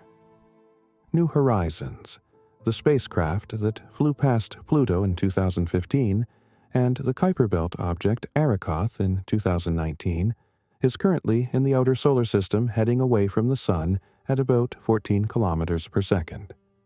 As of 2024, it's about 8.6 billion kilometers from Earth, roughly 58 times the Earth-Sun distance, well beyond the orbit of Pluto. Unlike the Voyagers, New Horizons is powered by a single radioisotope thermoelectric generator that's considerably younger, having launched in 2006. The RTG is currently producing about 190 watts, and the spacecraft should have enough power to operate until at least the mid-2030s, possibly into the 2040s, depending on how well the systems hold up. New Horizons is currently in hibernation mode for much of the time to conserve power and reduce wear on its components, waking up periodically to check its systems and transmit status reports. The spacecraft is searching for another Kuiper Belt object to fly past, but targets are rare at New Horizons' current trajectory, and detecting them is difficult. Unless a suitable target is found, New Horizons will probably spend the rest of its operational life conducting long-range observations of Kuiper Belt objects and measuring the interplanetary environment. Eventually, sometime in the 2030s or 2040s, New Horizons will face the same power decline as the Voyagers, instruments shutting down one by one until there's not enough electricity to run the transmitter. The difference is that New Horizons will likely receive a commanded shutdown. The mission team will probably send a final sequence of commands, maybe directing the spacecraft to take one last image of the distant Sun, transmitting a final status report, and then shutting down intentionally rather than letting the power slowly fade. It's a more dignified end than simply going silent, a planned farewell rather than an uncontrolled decline.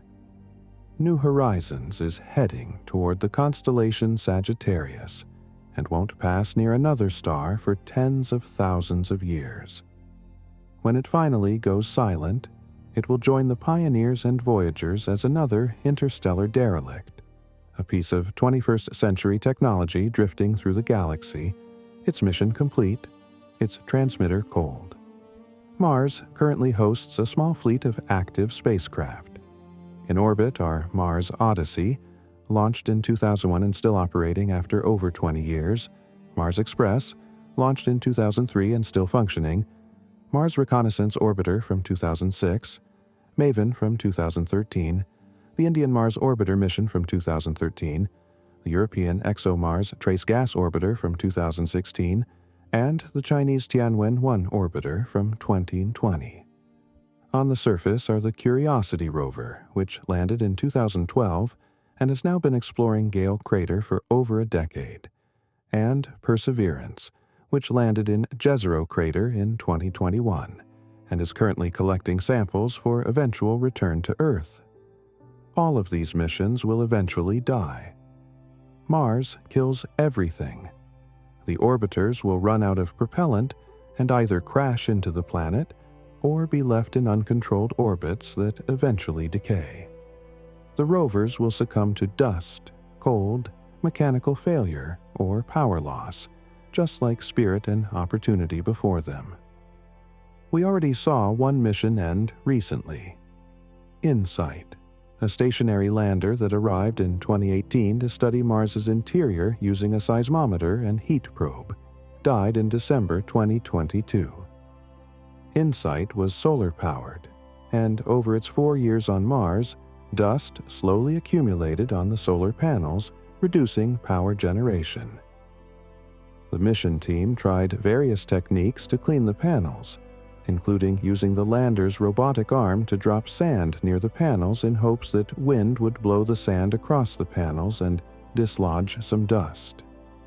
It worked a few times, providing small boosts in power, but the dust kept accumulating faster than it could be cleaned. By November 2022, InSight was barely generating enough power to operate for a few minutes each day. The lander started missing communication sessions, unable to generate enough electricity to power its radio.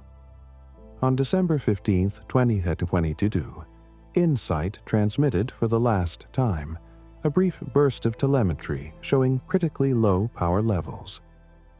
Mission controllers tried to contact InSight for weeks afterward, but there was no response. On December 21, 2022, NASA officially declared InSight's mission over. The lander is still on Mars in the Elysium Planitia region, its solar panels now almost certainly completely covered in dust. No power generation. Electronics frozen solid, another victim of Mars's dust. InSight's companion, the Mars helicopter Ingenuity, exceeded every expectation. Designed for 5 test flights over 30 days to prove that powered flight was possible in Mars's thin atmosphere, Ingenuity ended up flying 72 times over nearly 3 years. The little helicopter, which weighed just 1.8 kilograms, scouted terrain for Perseverance, explored areas the rover couldn't reach, and demonstrated aerial mobility on another planet. Then, on January 18, 2024, during its 72nd flight, Ingenuity crashed. The helicopter lost contact with Perseverance during descent and hit the ground hard enough to damage at least one of its rotor blades. Images taken by Perseverance later showed that one of the blades had broken off completely. Ingenuity was grounded, unable to fly, and with no way to move on the ground. The helicopter's mission was over. Contact was maintained for a few weeks as engineers used Ingenuity as a stationary weather station, but eventually the helicopter was left behind as Perseverance drove away. Ingenuity's final transmission came in April 2024, telemetry showing battery levels and atmospheric data. Then Perseverance moved out of range, and Ingenuity fell silent. The helicopter is still on Mars, tilted on the ground, one rotor blade missing, solar panels probably accumulating dust, slowly dying as power drops and systems fail. Curiosity and Perseverance will follow the same path eventually. Curiosity is nuclear-powered like the old Viking landers, using a radioisotope thermoelectric generator, so it doesn't face the dust on solar panels problem that killed Spirit Opportunity and Insight. But the RTG is decaying, power output dropping slowly, and mechanical systems are wearing out. Curiosity's wheels are heavily damaged, large holes torn in the aluminum by sharp rocks. The rover drives carefully now, avoiding the worst terrain, but eventually something will break that can't be worked around. A wheel motor will fail, or the robotic arm will seize up, or the computer will glitch one too many times. Perseverance has newer technology and should last longer, but Mars doesn't care about build quality. Dust will infiltrate seals, temperature cycling will crack circuit boards, cosmic radiation will flip bits in memory chips, mechanical parts will wear out. One day, probably in the 2030s for Curiosity and the 2040s for Perseverance, the rovers will transmit their final data packets and fall silent, adding to the growing collection of dead robots scattered across the Martian surface. Other missions currently active include Juno, orbiting Jupiter since 2016, studying the planet's atmosphere, magnetic field, and internal structure. Juno was originally supposed to crash into Jupiter in 2021 to avoid any risk of contaminating Europa, but the mission was extended multiple times. The spacecraft is now expected to remain in orbit until 2025, possibly longer, before finally being commanded to dive into Jupiter's atmosphere, just like Galileo before it. Juno's final transmission will probably come in the mid to late 2020s as the spacecraft descends into Jupiter, sending back atmospheric data until the signal cuts off and the probe is destroyed. The Parker Solar Probe, launched in 2018, is currently making progressively closer approaches to the Sun, diving through the solar corona to study the solar wind and magnetic fields. Parker's final close approach is scheduled for December 2024, when it will pass just 6.1 million kilometers from the Sun's surface, closer than any spacecraft has ever been, moving at over 190 kilometers per second, the fastest human-made object ever. The spacecraft is designed to survive at least until 2025, but the extreme environment near the Sun makes predictions difficult. Parker could survive for years beyond its design life, or it could be destroyed by an unexpected solar event. When Parker finally dies, it will probably be due to thermal failure as the heat shield degrades, or a solar storm damages the electronics. The final transmission might come during one of the close solar passes, the spacecraft sending data as it's cooked by temperatures exceeding 1300 degrees Celsius. Or it might come during a routine communication session months after the fatal damage occurred, with no way to know the spacecraft is already doomed. The James Webb Space Telescope, launched in 2021, is stationed at the L2 Lagrange point about 1.5 million kilometers from Earth. Webb is revolutionizing astronomy with infrared observations of the early universe, exoplanet atmospheres, and star formation regions. The telescope's limiting factor is propellant. Webb needs to make regular thruster burns to maintain its position at L2 and to adjust its orientation. Engineers estimate Webb has enough propellant for at least 20 years of operation, possibly more if they're conservative with maneuvers. Sometime in the 2040s, the propellant will run out, and Webb will no longer be able to maintain its position or point its instruments. The telescope will drift away from L2, becoming just another piece of space junk in a heliocentric orbit, its mirrors and instruments intact, but useless without the ability to point at targets. Webb's final transmission will probably be routine science data, observations of some distant galaxy or exoplanet, followed by a status report showing propellant tanks empty, and then commands to shut down systems to prevent uncontrolled drift. The telescope will go silent, still structurally intact, still capable of observing if only it could point itself, drifting through space as a tomb of broken dreams about what could have been discovered if only there were a few more years of fuel. Then there are the probes whose status we're uncertain about, the spacecraft in limbo between alive and dead. Philae is still on Comet 67P, resting in shadow near a cliff. But is it dead? The electronics are almost certainly fried by now, the thermal cycling between the comet's day and night destroying circuit boards, but the physical structure is probably intact. If you could go to 67P and find Philae, you'd see a recognizable lander, dusty and broken but still there. The solar panels might even generate a tiny voltage if sunlight hits them. Not enough to power anything, but not zero either. Is that alive? The Pioneers are another question. Pioneer 10's last detected signal was in 2003, Pioneer 11's in 1995, but the spacecraft themselves didn't suddenly cease to exist when we stopped hearing from them. The plutonium in their RTGs is still decaying, still producing heat, though far too little to power the transmitters. Are there still a few milliwatts of electricity being generated by those thermocouples? Are status lights flickering on and off in the dead spacecraft? LED indicators illuminated by the last trickle of power from a dying RTG, blinking in the darkness billions of kilometers from Earth with no one to see them.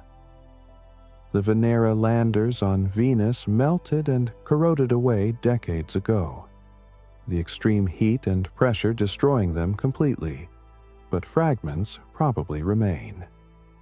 Somewhere on Venus are chunks of titanium pressure vessels, pieces of electronics, remnants of Soviet engineering scattered across the surface. Are those fragments part of Venera 13, or are they just rocks now, chemically altered by the Venusian environment into something unrecognizable? Spirit and Opportunity are frozen on Mars, their electronics shattered by thermal stress, but the rovers are intact. If you could walk up to Spirit in its sand trap, you'd see a recognizable vehicle, solar panels dusty, wheels buried, cameras staring blankly at the Martian sky. If you could somehow provide power, could you revive Spirit's computer? Are the memory chips still readable, the software still intact, just waiting for electricity? What does it mean for a spacecraft to be dead? Is it when the last transmission is sent, when power drops to zero, when all chemical reactions stop, when the structure finally disintegrates? Some spacecraft are unambiguously dead, vaporized in planetary atmospheres, or smashed to fragments on impact. Others are in various states of decay. Some systems failed, others still functional, neither fully alive nor completely dead. The definition of death for a machine is surprisingly fuzzy, but eventually all of them reach a state where the distinction doesn't matter anymore. Enough time passes, enough damage accumulates, and the spacecraft crosses a threshold where recovery is impossible even in principle. The final transmission is the marker of that threshold for most missions, the last moment when the probe could tell us it existed. After that, it's just a dead object in space, indistinguishable from an asteroid or a piece of space junk except for its shape and the artificial materials it's made from. These final transmissions are our last goodbyes to machines we've followed for years or decades, robots that became familiar, that we named and celebrated and worried about. When opportunity sent its final message about low battery and darkness, people around the world mourned. When Cassini dove into Saturn, mission scientists cried. These weren't just machines. They were explorers, representatives of humanity in places we couldn't go ourselves, and their deaths meant the end of an era, the closing of a chapter in the story of exploration. But here's the thing. The final transmission is only final for us. The spacecraft themselves continue. Voyager 1 didn't stop existing when we stopped hearing from it. It kept moving, kept traveling through interstellar space, still carrying its golden record with sounds and images of Earth. Pioneer 10 is still out there, still heading for the stars, silent but present. Cassini became part of Saturn, its atoms now mixed with the giant planet's atmosphere. But those atoms still exist, still real, just no longer a spacecraft. The robots we send into space are the most distant pieces of human civilization, the artifacts that will outlast everything else we've ever built. Every structure on Earth will eventually erode, crumble, be reclaimed by nature. The pyramids will wear away, the cities will fall, the monuments will dissolve. On cosmic timescales, even the continents will be recycled by plate tectonics, subducted into the mantle and melted. But the spacecraft we've sent beyond Earth are effectively permanent. Voyager 1 will still exist in recognizable form in 1 billion years, drifting through the galaxy, still carrying its golden record. In 40,000 years, it will pass near Gliese 445, close enough that if there's anyone living in that system with a telescope, they might see it drift past. In 300,000 years, Voyager 2 will pass near Sirius. In millions of years, all 4 of our interstellar probes, Pioneer 10 and 11 and Voyager 1 and 2, will have scattered across the galaxy, each one taking its own path through the stars. They might pass near hundreds of star systems over the next 1 billion years. They might be found by alien civilizations and studied, their messages decoded, their origins traced back to a small yellow star in the Orion arm of the Milky Way. Or they might drift forever, never found, never seen, silent witnesses to the galaxy's slow evolution. The final transmissions we've chronicled, all these last signals from dying robots, they're not really endings. They're just the moment when we stopped being able to listen. The probes continue their missions in silence, traveling, enduring, existing. They're monuments and messengers, time capsules and tombstones, proof that we were here, that we built things, that we reached out into the universe to see what was there. Every final transmission is a goodbye from us, not from the spacecraft. We're the ones saying farewell because we can't hear them anymore. But they're still out there, still moving, still carrying their instruments and cameras and messages, still representing humanity in the vast darkness. One day, millions or billions of years from now, something might find them. An alien probe, a spacefaring civilization, maybe even humans again if we spread across the galaxy and happen to stumble upon one of our own ancient artifacts drifting between the stars. When that happens, the finder might access the spacecraft's memory, might pull data from whatever storage medium has survived, might see the last transmission we received, that final packet of telemetry or science data or status update. They'll be listening to a goodbye that was sent millions of years ago, a message that crossed time in a way we never intended, the last words of a machine that spoke to its creators and then went silent. Not because it stopped, but because we could no longer hear. That's what the final transmissions mean. They're not death. They're the horizon of our knowledge, the edge of our ability to listen. Beyond that edge, the probes continue, monuments to the species that built them, traveling forever through the silence of space.